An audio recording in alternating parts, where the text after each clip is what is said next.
To log time or schedule jobs in Fergus, every team member needs their own login. In this video, we'll show you how to add, manage, and disable users step by step. First, click the profile icon in the top right corner and select Settings. From there, navigate to the Users option in the left-hand menu. Let's start by adding a user. First, click Add New User in the top right corner. Start by choosing the user's type. Then, enter the user's first name, last name, and email address.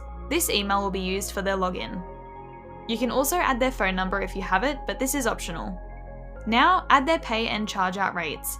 The standard pay rate is the user's hourly pay rate. The charge out rate is what you bill clients for their time hourly. Finally, invite the user. Choose to send the invitation via email, SMS, or both. Or, if you want, you can hold off by unticking all the options. Then hit the Save button and you're all done. You can manage users directly from the User Settings page as well. Select a user and you'll see 6 tabs. The User Details tab is a place for you to manage the user's login and basic information. The Personal Details tab is a place for you to store the user's contact information. The Notifications tab is where you go to adjust the notification preferences for this user. Go to the Settings tab to customize specific user settings. Employee Pay tab is where you go to edit the user's pay and charge out rates. And finally, Permissions allows you to fine-tune user access and visibility.